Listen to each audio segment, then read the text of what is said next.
right, everybody. Welcome back to the 100% free-to-play Shadowverse Worlds Beyond Zero to Hero series. Today, we are opening up a huge number of packs. We got to start with our login bonus. Let's just start with one here. And I'm going to go ahead and talk through every single new card that I opened. In the last video, I talked through pretty much, I think, basically about all the commons and silvers. It only took about 10 packs. Already talked about Glacial Crash. All right, one pack down. We have got 5 tickets and 12,820 rupees. Our next guaranteed legendary is coming within 8 packs, but let's just go ahead and lead off straight up with a 10 pack here for 5,000 rupees. We're going to open, I would say, at least about 30 to 40 packs in this video, and I'm also going to use 10 part keys that I've been saving up. Okay, absolutely gorgeous animation. Love it. So everybody, if you're really interested in my thoughts on pretty much all the cards, just go back to the last video. I actually checked before this and I was at 48 out of 77 cards completed. So we are over halfway there. And in this video, we'll probably be mostly finished talking about my thoughts. Should be mostly silvers, golds, and legends. Let's see what we got here. Name, Prim Princess's Picnic. Okay, this is a Swordcraft card. 2 mana, 1/1. Fanfare at a Nonja. It's not a ninja, everybody. It's a Nonja. Silent Maid. And it has Ambush. Okay, I think 1/1 Ambush for 2 is pretty solid. And then you also get a 2/2/2. Wait, hold on a second. Wait, seriously? The 2? Wow, for 2 mana, you get a 1/1 Ambush and you get a 2/2, and it looks like it's got an effect. Wait, is it to your hand? Oh, okay, to your hand. Okay, for a second there, I was like, whoa, wait a second. Fanfare, if there's an allied Prim Princess's Picnic on the field, which I imagine a lot of the time, it probably should be one of those on the field, got Ambush. I imagine a lot of time those are able to stick around. Give this follower +1/+1 and Bane. So it's a 2 mana 3/3 Bane, and it has Ward, and then you've also got 1/1 Ambush, and it's got a Super Evolve. Give all other ally followers on the field +1/+1. All right, my initial impression of this card is that it absolutely has potential. Swordcraft loves to have stuff stick on the board, you know? Play this on turn 2, and then use the extra play point to get up to 4, play the 4/4, evolve it, give everybody +1/+1, and then the Nanja seems pretty solid, and the Super Evolve could randomly be pretty good. Could see this actually being used in kind of very rare situations for pretty good effect, so I think that one's got some potential. You only get the 1/1 Ambush on the turn 2, though, and Sword likes to kind of have a little bit kind of more out. Ooh, we already got our first one here. Okay, everybody. All right, the Foot Girl. We got the Foot Girl. Everybody, this is day 2 only of this set, or well, day 1 or day 2, whatever you want to call it. It's basically the first full day of the set. So every view of mine you're going to get, you're probably watching this a few days in the future now, so you can let me know how horrible my predictions are, but these are just totally raw, fresh first impressions. I'm going in blind on a lot of these cards. Like Ambush from above. Okay, I have no idea what it does. 1 mana, do this 1 time, deal 2 damage to a random enemy follower. Okay, so far it's just kind of okay. Combo 3, do it 2 times instead. I think it's pretty playable. 2 damage to a random enemy follower. It basically makes it fine. You know, I've played that 1 mana spell to just deal 2 damage on the first couple turns of the game plenty of times in Runecraft, but the powered up version, it's only 2 damage 2 times for combo 3. May not be good enough, I feel like, honestly. All right, my rating is it's just kind of okay, and wouldn't be surprised if it doesn't really get played. So the only cards I have seen, I think I did take a peek at all the legendaries because they were all revealed on the Reddit in a thread at the top of the Reddit a couple days ago, and I did watch a little bit. I watched, I think, 2 videos on YouTube of people talking about these different cards. Prussia SV and Ignidius were the 2 that I watched, everybody. So shout out to those 2 YouTubers. Played the game for a long time, so if I talk about other people's opinions, it's basically their opinions. Okay, Phylene, White Frost Bloom, 2 for 2/2. I was really curious in this game if they were going to end up making basically power crept, 2 drops and 3 drops legendaries, because, so far in this game, obviously they've a lot of power into these legendaries, making it so that, as anybody knows who watches this channel, I think the game is pretty free to play friendly, to be honest, even though apparently nobody else thinks that apparently. But, if you end up basically power creeping every set low drops and they're kind of required to play, then okay, we'll see what happens. And I mean, again, even for low spenders, it could be a problem. We'll see. Fanfare, if you're an overflow at a White Frost Whisperer, okay, I've seen this card. It makes it so that you can destroy all damaged enemy followers, or you can increase the cost of all cards in your opponent's hand by 1 until the end of your turn. To me, mode number 2 is the one that could end up being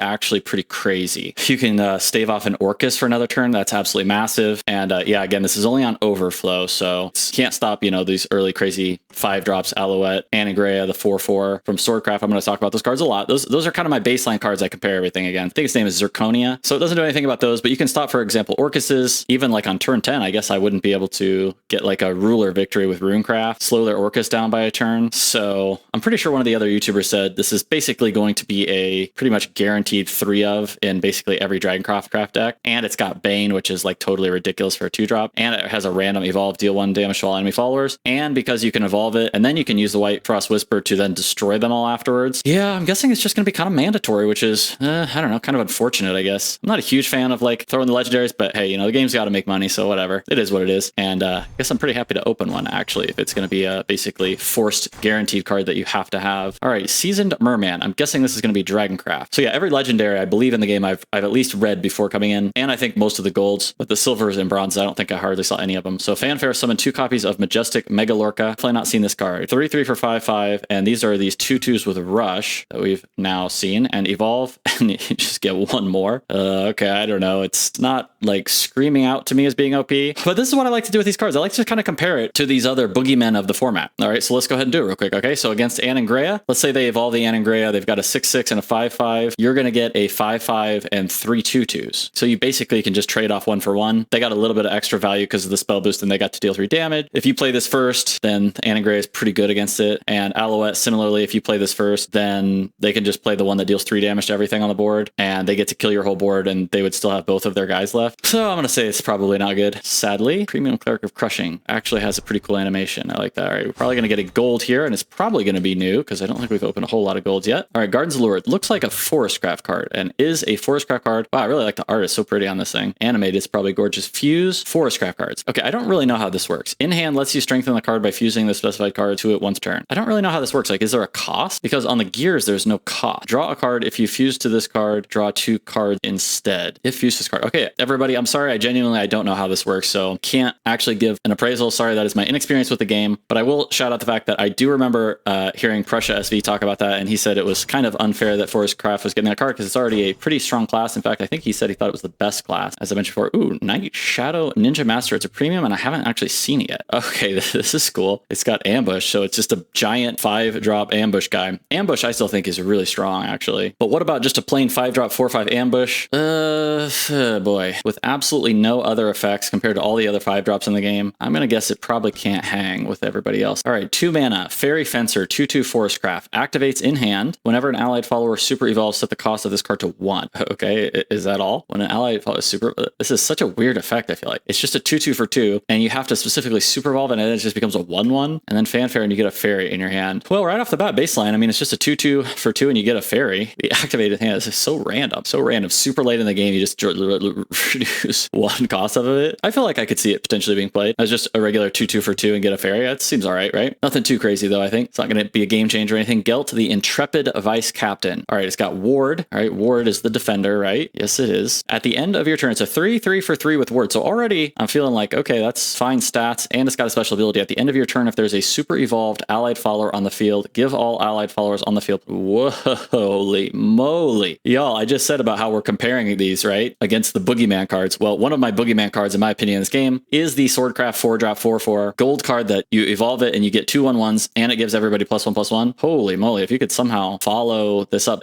I don't think there's any way to follow a 3 into a 4 and also super evolve because of the way the turns work. I'm pretty sure I got that right? But man, if you could, this would just be absolutely insane. And if you can still somehow anyways get those to pair together, man, that would just, it's like pretty much game over, right, at that point? Like, I don't even know if anybody can come back from that. So I think that one's got some pretty serious potential. Ooh, nice. We already got, wow, look at that. Already got 2 more golds. That's pretty sick. All right, both of them are new. Let's see what we got. Oh man, okay, a bunch of Swordcraft cards in this video. Rosé, the Princess Knight Swordcraft. As you can see, she's got very potent armor on. She's ready for battle. Nobody's getting through that armor. Enhance 5. It's a 3/2 for 3. Play it for 5. You get to draw a Swordcraft follower that costs 2 or less and set its cost to 0. That's actually really cool. And then it's got Rush and Follower Strike. If the opposing follower is damaged, then just destroy it. I feel like this one's really, really interesting card, actually, right? Follower Strike. So this is before it deals damage, if I'm not mistaken. It says, yep, it's when it attacks before the damage is exchanged. So it basically just gets a guaranteed kill on anything as long as it's taking like 1 damage. And then, yeah, the Enhance really makes this card way better. Swordcraft will often have a random 1/1 out there. The opponent gets to play some kind of random strong card. Then you get to use this everybody. That one I feel like is really hard to judge, to be honest. My immediate impression is that it's actually totally got potential, but I feel like it's going to be really dependent on what everybody's playing in the meta. What do y'all think about that one? Agnes the Swiftblade. All right, this is a Havencraft card, even though it literally, you look at the picture and it looks like a Swordcraft card. It literally looks exactly the same. I mean, it's like these card arts. It's like if you showed somebody this game and you had to guess which 2 cards were from the same class, you would say these 2 cards are definitely from the same class. And yet this one's in Havencraft. It's got Storm. Okay, that's pretty huge. So 3/4 for 5 Storm. It's a gold. This may be a playable card here. Strike. If there are at least least 2 allied amulets on the field, destroy a random enemy follower other than the opposing one. Okay, yeah, I saw this one. All right, everybody, I'm going to go ahead and call it now. I've been talking about all these boogeyman cards. All right, Anangrea. This pairs pretty well against Anangrea. It basically just trades as, so we're just going to assume that you have the 2 allied amulets. You're putting this in a deck where you are going to get the 2 allied amulets. It's not coming out until turn 5. So you're playing a heavy amulet deck. Let's say you always are going to have that out. It is unfortunate that it's conditional, so it may not be quite as good as the boogeyman cards. But okay, against Anangrea, basically it just strikes against the 5/5, and then it kills the Anangrea, and it can still live if you super evolve it, or if you don't super evolve it, then it basically just trades even with them. Then it's got Storm, so it can be like absolutely insane late game. I'm gonna go ahead and call it, say this is really crazy good. And yeah, I was gonna say against Alouette, it's the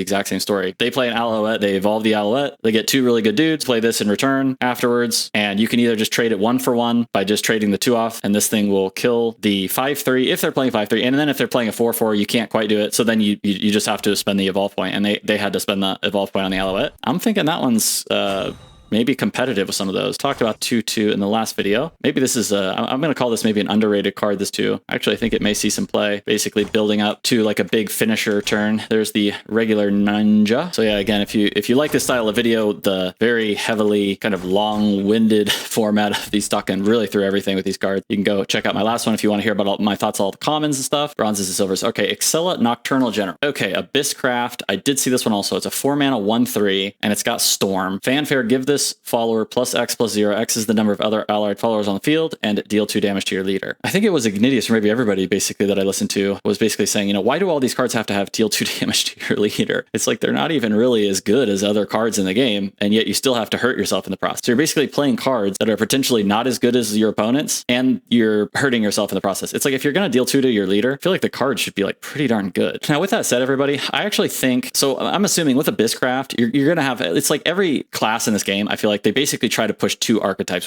With Abysscraft, I feel like one of the archetypes is basically face rush, hurt yourself, but kill your opponent a little bit faster than you sell. Maybe I have to edit that line out of the video because of how those words came out. Archetype 1 is to kill your enemy before you deal too much damage to yourself and you end up losing the game. And in an archetype like that, honestly, I don't know, is this like good enough? I've actually played a lot of Face Dragon. Face Dragon, it's exactly the same, except you don't have to keep hurting yourself over and over again. And Face Dragon has a ton of super strong cards. What about this one? So turn 3, you're going to play the amulet that gives you 2 1/1s that can go face. Then you play this and you're going to end up getting +2 +0 only. Maybe you could somehow keep one guy out, which I mean is pretty unlikely, I would say. And Abysscraft doesn't really have necessarily like the strongest early plays in the game. It's kind of debatable. I mean 3/3 for 2 though. The only class that gets a 3/3 for 2, right? I'm pretty sure that's right? So it's got Storm. I mean you're basically looking at like, 3 or 4 damage Storm with this card on turn 4, but you can also wait until later in the game. You could build up to like a massive turn and then storm this guy out.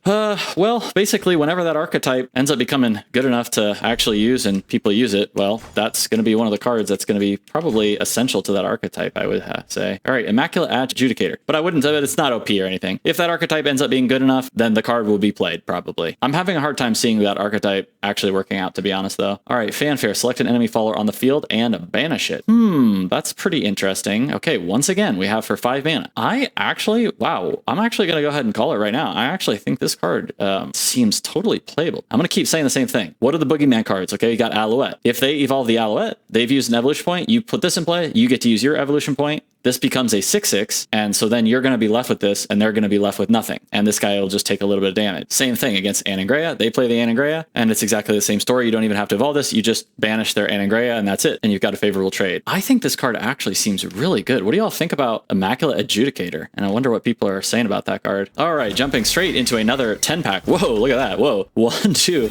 right off the bat. Does that mean, I can't remember, does that mean that the first pack you open is going to be, isn't that weird that they show you the first pack that pops has a legendary in it, but then you open the pack and it's not? Ooh, okay, I already talked about this in the last video. Quick shout out, this is like one of the best premiums I think I could have possibly got. This card seems absolutely insane to me. I'd be really curious to see if I'm actually, right or wrong about that. Everybody, can we get the double legend pack? No, we cannot. All right. Okay, Titania, Queen of Fairies. In the last video, I actually mentioned a few times that I'm thinking Forestcraft is going to be the second class archetype I'm going to try. And I'd even be interested in trying kind of like a more control-oriented variant. So I actually can't remember what this does. Titania, Queen of Fairies. Okay, 2/2 for 4. All right, pretty good. We're going to have a good effect. Fanfare, summon a fairy. Okay, so far it's basically just fine. And gain a crest. Okay, so I'm guessing this card's going to be insanely good. Evolve, select an enemy follower on the field and transform it into a fair. Jeez. Oh my gosh, that's insane. Everybody, what have I been saying this whole time? How do these cards compare to all the Boogeyman cards? This card pairs up insanely well, and you get a crest. This is good, then I feel like this card is absolutely insane. At the start of your turn, add a fairy to your hand. Holy moly, this card is completely broken, isn't it? Oh my god. Wait, hang on. You get the crest just by playing this card, and you get the fairy? Holy moly, everybody. Well, it's a good time to be interested in trying out Fairycraft, I would say, and that's also a really, really good pull, a really good draw.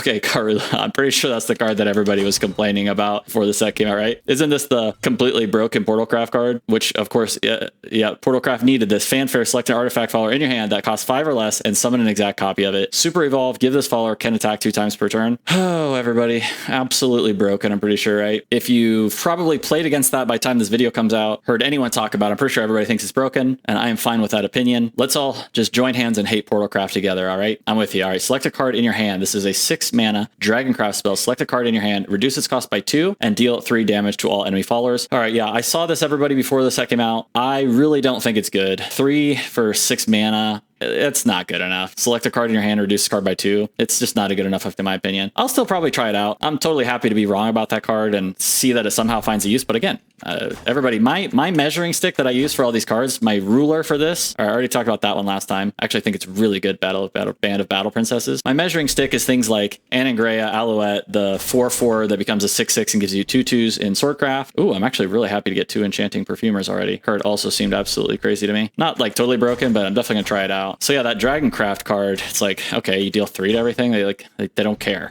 Like pretty much none of these cards care about that, and this is what everybody's playing right now. So if Forestcraft ends up being used a lot, like I said, I watched Prussia SV and I watched Ignitius. They both, if I'm not mistaken, said that they thought Forestcraft was the #1 strongest class last set, which is still hilarious to me, because on Reddit, you'd never know that if you just check Reddit, everybody. All right, we got to open a 5-pack, but we are guaranteed to get a legend. We have to use these 5 tickets, so we can't make it into a 10-pack because we're split between tickets and rupees, but that is all right. Yeah, isn't that funny? Like on Reddit, you would just think, it's got to be Roofcraft and Portcraft. That's literally all anybody ever talks about on the Reddit. And hey, I mean, I agree, everybody, but it's funny that like people aren't really. You've got 2 of the people that are on YouTube that have probably played the most of the game, and they're both saying that actually it's just Forestcraft is the powerful card. Okay, what was Fenny Prismatic Phoenix? I can't remember. I absolutely love the art though. All right, Dragoncraft, 8 mana, 4/4, Fanfare, half the cost of all cards in your deck. Literally was just watching Ignitius's last video, and he said that this card is completely absolute trash. Pretty sure Prussia said the same thing. I agree 100%. Ooh, we already got another legendary pack. Okay, that's nice. Okay, hey.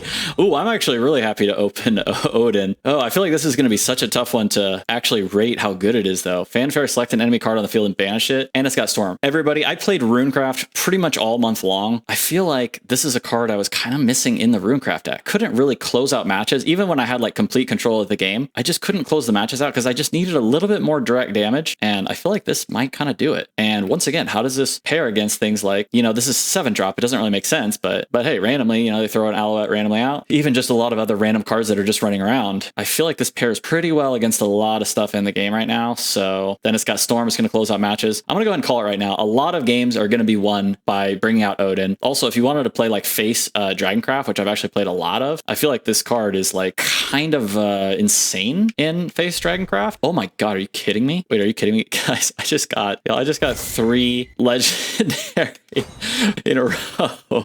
I got 3 in a row. Oh man. All right, I think this is Forestcraft, which I'm totally happy with. I just said this is the class I'm interested in, so I think we can go ahead and already have some fun just trying all these new cards out with Forestcraft. So let's do it. All right, Fanfare, select 2 enemy followers on the field and give them can't attack followers or leaders until the end of your opponent's turn. How does this combo against Orcus? Are you able to target the defender and then target the Orcus also? Because it says you have to target it first. I don't know. I'm assuming you'll target that one first and then the other one, but I don't know. If you can, then I'm very happy about this. Either way, I'm actually really happy about this. In fact, this seems kind of insane. And I've said, I think, right? I want to try like a kind of a control Forestcraft. And well, this is exactly what we're looking for. Super Evolve, select 2 enemy followers on the field and give them at the end of each turn, deal 1 damage to your leader and 2 damage to this follower. Okay. On the first look of this card, the Super Evolve, it's not really doing anything crazy for me, to be honest. Like, okay, it's kind of just fine, just okay. But the initial effect seems really strong, actually, to me. Does Forestcraft actually have anything that kind of makes use of that effect? to really in a good way. Wow. Okay, geez. 3 legendaries in a 5-pack. That's kind of insane, right? All right, everybody, real quick intermission before the last couple packs of this video. I've got 30 part keys that we're going to open. You often get a lot of stuff. You get a lot of golds. And everybody, I was actually saving these for this next set.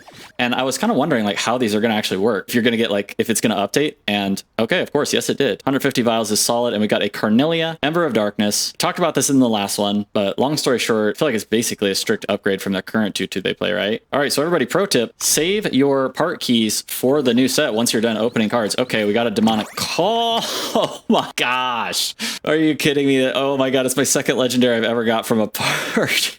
Wow, this is an insane opening, everybody. Gildaria, I talked about this. I opened this in the last... What? Whoa, it's premium. Long story short on this card, everybody. I think it seems really strong, but I don't know. Maybe people, like the people I listen to, I don't know. Maybe they're overrating it a little bit because I just don't think you're ever going to really get this fanfare regularly. Oh, but I don't know. I could be wrong. But either way, the effect just by itself is really strong. So I'm sure we're going to be playing that a lot, everybody, in ranked. I'm sure we're going to be seeing it time and time again. Wow, what a huge open from a 10 part. Just can we get something else insane? No, we can't. But all right, everybody, that's the lesson here. Save your part key chests once you're done opening pack. All right, we got 3,000 rupees left. Let's end the video with one more huge pull here. Well, huge-ish. Oh, we got it. Okay, everybody. All right, here's how we're going to end this one with 6 more packs here. Oh boy. All right, what do we got? Okay, I think so. We've already got 3 of those Carnelias. They're giving us some Portal Craft cards all of a sudden. I didn't get hardly any Portal Craft cards from before. Talked about the Achim last time. By the way, I got to ask anybody that if you've made it this far, has anybody gotten the 3,500 vials from the guild rewards? Geez, I think I've already got like 4 of these synchronous hearts. All right, Prim, I've already pulled one of those, but it was a premium. I don't think I ever got the 3,500 vials. Okay, I think was that